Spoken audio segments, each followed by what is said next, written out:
Jazz, one of the benefits of being a landlord is you get a lot of free furniture. How about this in your living room? I mean, I can smell the chair from here, and it's You want to not sit in very it? good. No, thanks. I think I'll stay away from the They had a fleas. cat, so fleas. Unfortunately, this is an eviction unit. Hey, let's see how bad an eviction unit is. Gonna have to turn on some lights. Maybe not. Oh. Wow, yeah, it smells really strong. I think we had some chain smokers in here. Yeah, you think they smoked? Wow. So that's why I'm bringing these ionizers or whatever they are. I don't know how they work, I just know they work. Yeah. You set them up in both ends of the apartment and they reset themselves every 8 hours, so it's kind of aggravating. You got to reset them. And you're not supposed to be in here when you're doing it. I don't know what it does to the electrodes or whatever, electrons, something. Sounds safe. So if y'all want to walk around, turn on a light or two, you can kind of check out. The carpet, decide whether or not you think, Jazz, if you were a landlord, you would replace the carpet or would you just try to make do? Let's take a look at it.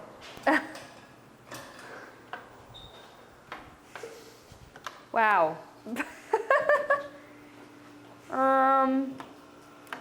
Yeah, I think I would replace it. How do you even, they were only here for 4 years, he said, so I don't really know how in even that time the carpet could get like this. Like you can tell it spills and then it's also just like a layer of cigarette smoke like covering the floor and the walls too. I can like see it on the walls. Let's see the carpet in the other bedroom. Oh, it's great. Oh, I don't know if it's worse or better. I'm teasing, I'm being facetious. Now, in the defense of the tenants, they were here for 4 years, but they did not own a vacuum cleaner, and I don't think over the entire 4 years they were here, this carpet was ever cleaned, so anyhow. How do you not own a vacuum cleaner when you're moving? So when you file for that, you have to submit to the court receipts that show when the carpet was built, was purchased. And you cannot obviously charge somebody that's lived here for 4 years for a brand new carpet. They take a depreciated value of it. So the IRS sets the write-off for carpets at 60 months. So if they were here for 48 months, I'll get 5/6 of whatever, whatever that percentage is, I'll be able to put that on my claim. They're 3 months behind, and we've had to move a bunch of furniture and junk out. I've probably spent $300 so far on just trash out. Wow. Cleaning will be another $300 or $400. And they don't have to pay any of it? Well, they had a $500 deposit. Okay. And I'm going to have to go through the court system to collect on the balance. Wow, fun. So I don't think it'll cause our organs to melt, but maybe since they say you're not supposed to be in here, I'll turn these on as we walk out. Okay. These smoke ionizers. This bathroom looks a little better. Well, look at the vent. I mean, right here, straight above your head. Oh my gosh. That's somebody sitting on the john and smoking Wow. a gazillion cigarettes over a 4-year period. Gosh. Aren't you glad we don't smoke? I've actually thought and called my attorney about, can I discriminate against smokers, and they are not a protected class. So you can have a no smoking apartment or they do it in hotels and things. Yeah. I've just not had the courage to do it yet, and I don't know how to enforce it. That's the bigger thing. How do you enforce it? Right. If they're in their apartment smoking and you never see them, how do you know it until they're gone? So. Right. So you have people like maintenance coming in and out of here. Do they let you know that things are getting this bad, or how do you find out? Well, so tenants historically, when they get behind on their rent, in this case it was 3 months. If they have a maintenance problem, they don't want you to come into their apartment because they don't want to give you a reason to kind of see how bad it is when they're already 3 months behind on the rent. In this case, though, as they got further and further behind, and the history of this particular situation has been, I've been working with these people for over 2 or 3 years, and always late. I would waive late fees, $100 a month, I'd waive them, trying to get them on their feet. And they were communicating very well, but in this case, things started breaking down after they got 2 months behind, they quit communicating. So we have monthly pest control, to answer your question. And so I got with the bug man, a month and a half ago, 2 months ago, and said, give me a heads up, are they packing, are they moving? Right. and let me know how it looks. So Yeah. he came back and he goes, I don't see any boxes. It's really dirty. So then the next month, which was like just 30 days ago, about 3 weeks ago, same thing. He said, oh, there's some boxes, but it's still filthy. So it just, you can get a heads up, but it's rare that you're gonna get one more than 30 days or so ahead of time. Yeah. I see this too. Are they Oh gonna my- have to pay for that as Yeah, well? that's somebody dropped something. So let's talk about this. This looks like hardwood floors. This has been really one of the greatest value adds I've done in my apartments. This is a laminate tongue and groove, which means it's individual pieces that fit in together with a tongue going into a groove, which means you can pull it up as opposed to sheet vinyl that looks like hardwood floors where you got to pull up the whole floor. Right. You can just pull up to do a repair. You got to find somebody that can do it. This would probably be a $300 repair, but it is certainly, doable. And Less instead than of having to- replacing the whole floor. Yes, so- and this is such a great product. I mean, this obviously somebody dropped something heavy on it, but it can take abuse. You can have a planter that leaks onto it, and it won't warp like a hardwood floor will warp. Yeah, It won't create a wow. ring.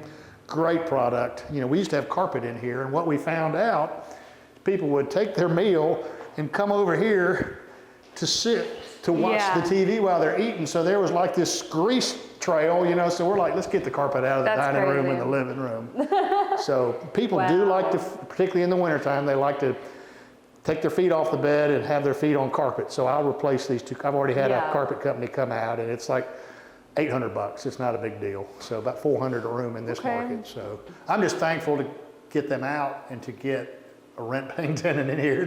It's always Yeah. frustrating when you're working with somebody and they quit communicating. And in their case, they left a bunch of furniture in here. They Yeah. never surrendered the keys. They quit communicating. So I'm having to go through the court process to get possession of the apartment. They had the power shut off, Wow. the gas shut off. And the attorney was telling me, okay, anything that you pull out of their apartment, you need to store it, for 30 days in case they want to come back and get it. Well, I don't have room to store. You saw the stuff. I mean, it's junk. So I took detailed pictures of it. The laminate furniture is like delaminating and swelling, and it's just like junk. Yeah. And so I took pictures and inventoried everything. And if they want, basically I'm breaking the law by not storing it for 30 days. If they want to come after me Yeah. for $50 worth of furniture on a good day, so be it. I'll take it off the side of the ledger where they owe me. So anyway, Yeah. but honestly, this is we've had 30 days of getting trash out and cleaning this, 3 weeks actually, of cleaning this place up to start with.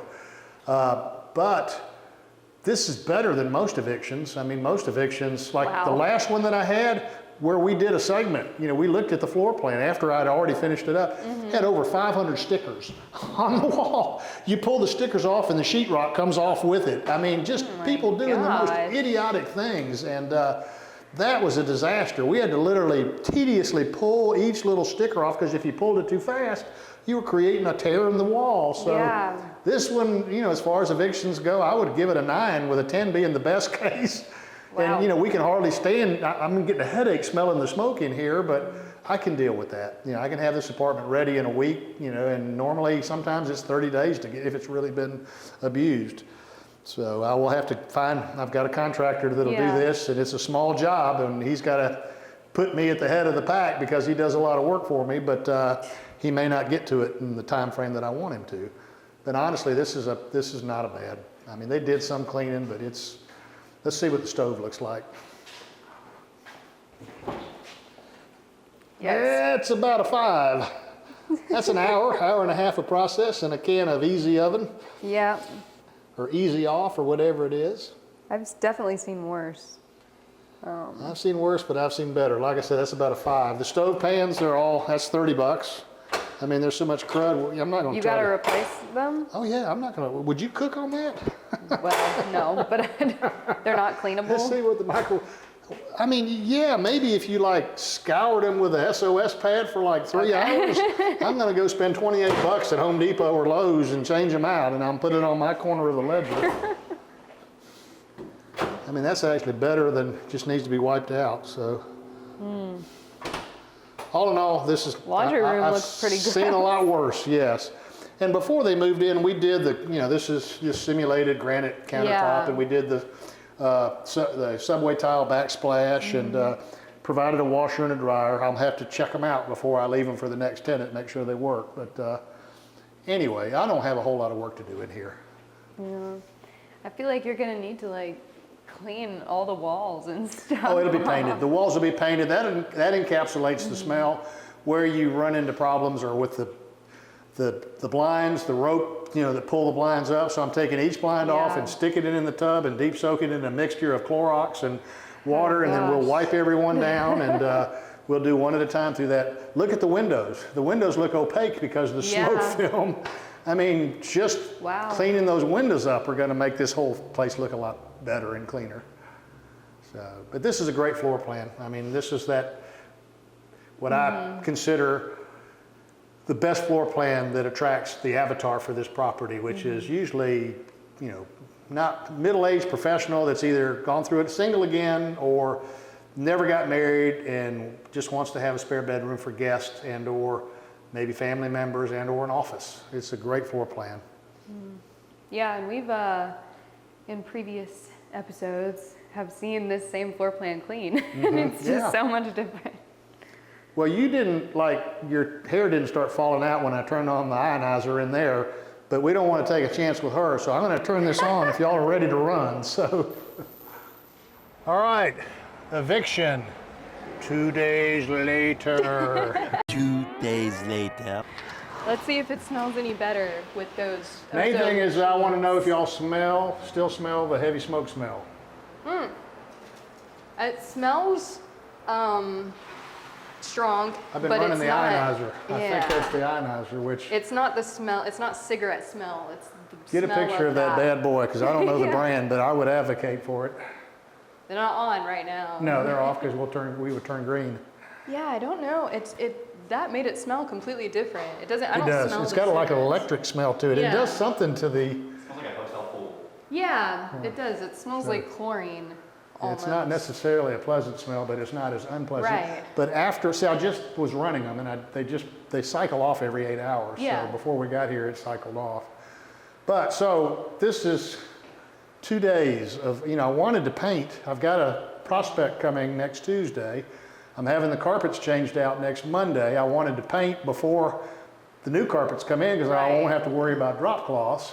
Yeah. However, it was so nasty. I mean, there was like a cake of dust on the baseboards. You saw the beards on the ceiling fans. Yeah. So not a fun part of being a landlord. I'm just gonna sit there and say it. This is not the most exhilarating part of being a landlord. I've had 2 evictions in 10 years, and I've had 2 evictions in the last 10 months. So 2 evictions have all occurred this year, so it does happen. And honestly, this one was bad, but they're all bad. I've had a lot worse, and for me, I come over here, I just gotta get my mind set, and I'm working usually after hours or on the weekends, and it's nasty, but you just gotta get into it. I've relied on cleaning people, they just don't do the same thorough job that I do, and some of my buddies laugh at me and said, you own 50 apartments and you this and that, all the cash has got to be raining on you and you're doing manual labor. I'm like, yeah, because I do it right. And it's like, I don't have to, I'm not on my computer when I'm like in the zone, I'm writing the next book, I'm doing this, I'm doing that while I'm over here. So, but it is, it's a part of the business. And if this is something that turns you off or you don't have a strong stomach, maybe this is not for you. Get a YouTube channel, right? Yeah. I mean, it can't be any worse than, working in a hotel, cleaning up after. Oh, I'd much rather do this because you never know what's going on in those hotel rooms, So here people are sleeping. What's the worst eviction you've had? How bad was it? Well, that's funny that you say that. That's a good segue. Let's go into the bathroom. Okay. And let me show you one of the worst. We need to do a video of my 10 dumbest tenants. And what I'm about to show you, they're either one of the smartest tenants I've ever had or one of the dumbest tenants I've ever had for what they have done. Do y'all remember filming that floor, my tile floor? Yeah. And you're like, what is this? And I thought it was like a part of a rug that had delaminated. Well, I hadn't been down on my hands and knees to try to clean it with a sponge. I thought it was just gonna wipe right up. Well, let's go take a look at it. Great. I mean, it is much better now. I've done like, I don't know, maybe a dozen and a half of those squares. Razor blade, literally working my fingers to the bone. Oh my gosh. Some idiot or genius decided that the rug that he had in here wasn't like slip proof. So I guess when he would come out of the tub, and I'm soaking the blinds, that's not a sewer backup. Yeah. When he came out of the tub, apparently the rug would slide and he was afraid he was gonna trip, so he Gorilla Glue. Let's take Gorilla Glue and just put it all over the floor and we'll put the mat on the Gorilla Glue. Who would have thought about it? Wow. Problem solved until you get evicted and your landlord has to scrape. It was like 2 hours on my hands and knees and I'm still working on it. So being a landlord ain't for the faint of heart. And were the blinds really that dirty? Well, so let's talk about that. So I have had smokers before. Well, this is an extreme example because this is an eviction. So this unit wasn't much nastier, still is, but you see it 48 hours of process. Right. And smell 48 hours of process. But in a lot of cases, I'll have tenants that smoke and they'll turn over the apartment clean. But the smoke has gotten into the curtains or the carpeting or in some cases the paint. And in a lot of cases, you can encapsulate with a new coat of paint. You can clean, you can do this or do that, but the ceiling, the ceiling fans you can clean, they're always bad because I was pulling the beards off of the ceiling fan blades. But the blinds have all those string pulls and they soak up the smoke. So you can clean the blinds, and these are faux wood plastic PVC blinds, 2-inch. You can clean them and you can still have the smell. So, but I've been cleaning them in place just with a sponge and hosing them down with some kind of cleaner like Formula 400 or whatever it is. So I just decided this time I'm just going to soak them, and that way I put a mixture of about 10% Clorox and 90% water. Soak them. I clean them in the bathtub, then I pull them out, hang them up, and then I re-clean them, dry them off when they're hanging in place. And my theory is that the Clorox will take the smell out of the strings in the blinds. Probably so. So far so good. We'll see. Yeah. But if y'all are, I know y'all like to rough it on the trail. If y'all want to take a bath, before you leave, I'll just leave the unit unlocked. So. Here, you can get B-roll of that, Kim. Yeah. We have a scraper, if you want to borrow it, that works, it has that comfortable. Let me show y'all the difference between one of the blinds that I've already cleaned and one of them that I haven't cleaned. Okay. I'm gonna let y'all pick and see which one you think is which. Huh, I wonder. That's crazy, they're so yellow. Wow. Yeah, I think the bleach was a good call. Yes.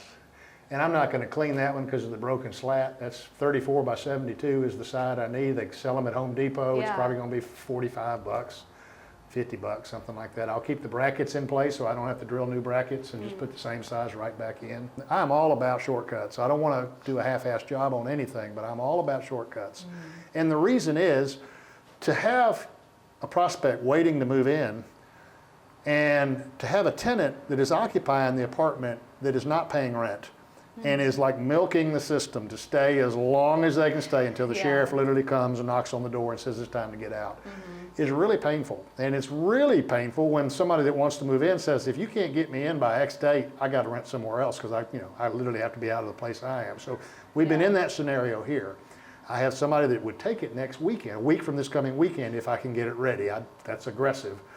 But by the same token, $1,200, $1,300 rent, it's $40 a day, $30 to $40 a day. My apartments, when they sit here vacant, they're not collecting rent. Yeah. And what I learned very quickly in the industry, so we're in mid-September 2025. I've missed the window to collect September rent for this apartment. And once we get to October 1st, if it's been vacant in the prior period, you're never gonna collect September rent. I doubt I'll collect September rent from the tenant that owes it to me. But anyway, so turnover on an expedited basis is really important. And that's one reason why I'm sitting here doing it with one guy and me doing this, because I can turn it a lot faster than picking up the phone and calling a cleaning service and they say, well, we'll get to you next Tuesday. Well, can you come any quicker? No, that's as fast as we can get to you. And it's okay, $35 a day, $40 a day, 7 days. You know what? I'll do that job. And I'm a little different than y'all. I started out, I bought the red brick apartments when I was 25. We're almost there. I had a day job. I had a day job. I was a corporate job where I had to wear if I wore a blue blazer and a tie, I'd get in trouble with a pair of khakis. I had a boss that, Andrew Agassi was a tennis player that y'all will not remember in the 80s, and he had this advertising campaign called Image is Everything. Image is everything. My boss was a superficial idiot that didn't have a clue about what real estate was about, but he said, I'm going to wear a $900 suit. You're going to wear a $500 suit. I mean, this was 1982, 83, so that's a $2,500 suit today. And we don't care if we don't know what we're doing. We're going to look like we know what we're doing. Right. And I got sick and tired of having to kowtow to an idiot that I didn't respect, that had control. He was writing my paycheck. He had control of my paycheck. And I decided I'd rather come clean apartments and my own apartments, paint, do whatever the hell I need to do. I picked up a number of other corporate jobs in the 2010s. I was running a development company. We had like $40 million worth of active development in place. I was the president, CEO, had 27 employees, hired 100 to get 27 because I fired 3 for every one that I kept. And I was miserable. I was absolutely miserable. I was just a fish out of water, being in a corporate environment. So for me, I would rather make less money in salary, and I'm making more money in retirement as I'm accruing. Every month I make a payment. Right. Its principal is getting down. The property is just about debt-free. Awesome. And every time I raise the rents, the value goes up. Yeah. And so to me, that was like a much better annuity than having to rely on some idiot that could cheat me or steal from me, which a couple of them did. So It's also quality of life and stuff. Like, you don't want to be working a corporate 9 to 5. Like, people are just not meant for that. it was soulless. I remember waking Yeah. up at 4 a.m. and I was dreading going to work, and that's a shitty feeling. And people always judge us, like, for doing van life and stuff, and they're like, just get a job. I like, don't. just get a career. Y'all are working. Y'all Come on, like. y'all are like in the gig economy. Y'all are figuring it Yeah. out, and I think it's great. I'd rather be poor and have a good life than Well, be when rich I- and be drained. When I graduated from college, I graduated with a degree in marketing. I was a great student. I never had any issues. Like, used to drive my fraternity brothers crazy because I would be out partying until 4 a.m. when they were studying, and I'd go in and take the exam and the test or whatever, and I'd ace it without even cracking a book on it. I went to class. I paid attention when I went to class. I didn't skip and sleep like a lot of them did. But so when I got out, I was getting some job offers for some pretty cool places, including Johannesburg, South Africa. Wow. And I did not go. It was a marketing job. It was going to be a 1 year, 1.5 year. I was going to have to get a visa and work with a company that had an operation in Atlanta and an operation over there. And I decided not to. I was dating this really cute girl who I ended up marrying 42 years ago. And I was afraid that if I went over there for a year, she'd find another guy. And I've always wondered. I mean, that's the one thing I would have loved to have worked over there, but I couldn't take her. She was already teaching and she couldn't go. And so I don't look back. I've got a wonderful family, Yeah. And that path would have probably maybe resulted in a different end for me. Completely different, yeah. And but to a fault, and my wife will say to a fault, I walked away from big salaries to go mow grass and dig my own ditches, but I mow my grass and I dig my ditches better than anybody else. And that to me gets me up in the morning. 4 a.m, I wake up and I'm disappointed that I can't get up and go to work because it's too early, because Elizabeth think I'm going to see a girlfriend or something or other. So, but I want to go to work. And I still feel that way. So no matter what you do, you have to enjoy what you do. And if this kind of thing, rolling up your sleeves and doing a little bit of handiwork and being a little like proficient on the computer, which I do all my own tax accounting and hate it. That's probably the worst thing. January, February, March are just not the fun time of year for me, but I wouldn't trade it for the world. Yeah. Would not trade it for the world. Even this.